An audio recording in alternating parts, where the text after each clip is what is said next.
Sister city association Varanasi द्वारा वाराणसी और लाइमा के बीच सिस्टर सिटी अनुबंध को लेकर लंबे समय से चल रहे प्रयासों को लेकर लंका नगवा स्थित इंटरनेशनल हिंदू स्कूल में एक पत्रकार वार्ता आयोजित की गई। एसोसिएशन के अध्यक्ष डॉ सुमन कुमार मिश्र ने बताया कि संगठन का उद्देश्य वाराणसी और विदेशी शहरों के बीच सांस्कृतिक, शैक्षणिक और आर्थिक सहयोग को बढ़ावा देना है। उन्होंने कहा कि दोनों शहरों के बीच सिस्टर सिटी संबंध बनने से न केवल सांस्कृतिक आदान प्रदान बढ़ेगा बल्कि पर्यटन, शिक्षा और व्यापार के क्षेत्र में भी नए अवसर खुलेंगे। डॉक्टर मिश्र ने बताया कि वर्ष 2017 में लाइमा के तत्कालीन मेयर डेविड बर्गर के नेतृत्व में एक प्रतिनिधि मंडल वाराणसी आया था, जिसने वाराणसी के तत्कालीन मेयर डॉक्टर राम गोपाल मोले से मुलाकात की थी। उन्होंने कहा कि इस परियोजना को आगे बढ़ाने के लिए वाराणसी के मेयर अशोक कुमार तिवारी, विधायक सौरभ श्रीवास्तव और राज्य मंत्री दयाशंकर मिश्र से भी भेंट की गई है, जिन्होंने इस पहल में गहरी रुचि दिखाई है। डॉक्टर मिश्र ने बताया कि जल्द ही वाराणसी और लाइमा के महापौरों के बीच वीडियो मीटिंग आयोजित की जाएगी, जिससे अनुबंध की प्रक्रिया को अंतिम रूप दिया जा सके। कार्यक्रम में मेयर अशोक तिवारी ने भी कहा कि ये पहल वाराणसी के अंतर्राष्ट्रीय सहयोग और सांस्कृतिक पहचान को और सशक्त बनाएगी। इस अवसर पर सचिव रेवती मिश्र, प्रोफेसर टीएम महापात्रा, संध्या मिश्रा, संतोष कुमार तिवारी, गणेश शंकर चतुर्वेदी, जयंती सामंत और अनुपम श्रीवास्तव सहित कई गणमान्य व्यक्ति उपस्थित रहे।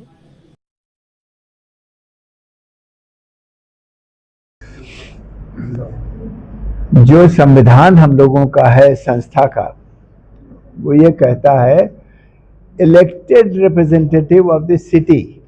तो मेयर इलेक्ट होता है यहाँ, मेयर वहाँ भी इलेक्ट होता है।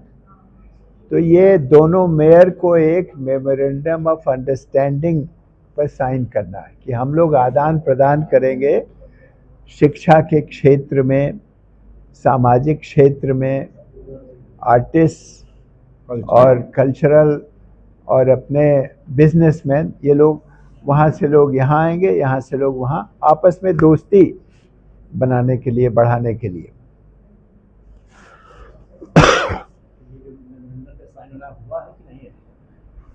नहीं, अभी तो वो नहीं आया। अभी नेक्स्ट स्टेप हम लोगों का ये है कि वीडियो कॉन्फ्रेंसिंग के द्वारा हमारे मेयर और बनारस के और वहाँ के मेयर, इन दोनों में आपस में बातचीत हो और आदान प्रदान हो, कुछ लेखा पत्र कुछ लिखा जाए, समझें एक दूसरे को क्या करना है। क्या इस विषय में वाराणसी में कोई मंत्री, कोई विधायक या मेयर साहब को विषय में जानकारी है या वो आगे क्या वो करेंगे? Excuse me.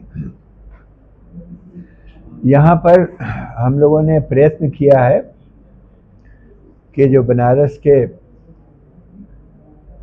राज्य सरकार के मंत्री हैं दयाशंकर मिश्रा दयालु, उनसे संपर्क किया, उनका सहयोग मिला। उन्होंने कहा कि हम इसमें मदद करेंगे।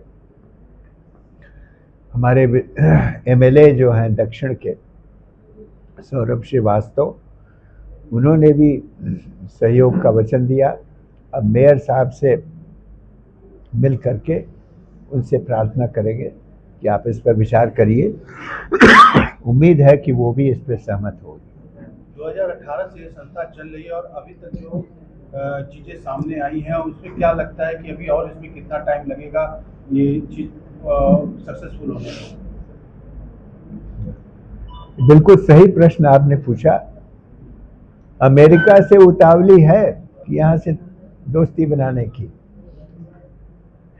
यहाँ पर लोगों को कंफ्यूजन है।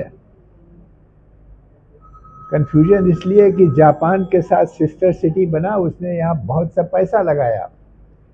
तो यहाँ लोगों को उम्मीद थी कि उसी तरह से सिस्टर सिटी लाइमा से पैसा ढेर सा आएगा।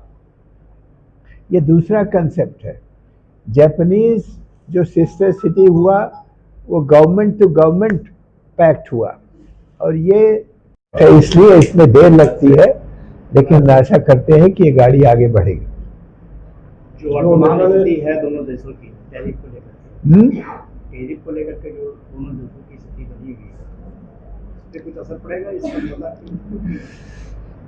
ये तो लॉन्ग टर्म प्लान है, ये जो आदान प्रदान है इसका लॉन्ग टर्म इफेक्ट होगा, इसका इमीडिएट नहीं है कोई कि ये हम लोगों की पैक्ट साइन हो गया टैरिफ घट जाएगा, ऐसा नहीं। वो तो गवर्नमेंट टू गवर्नमेंट डीलिंग है। उसके लिए तो वहाँ की जो भारतीय नागरिक हैं, अमेरिकी जिन नागरिक हैं भारतीय, उन लोगों की तरफ से दबाव पड़ा है और वहाँ के रिप्रेजेंटेटिव्स कांग्रेसमैन हैं, उन्होंने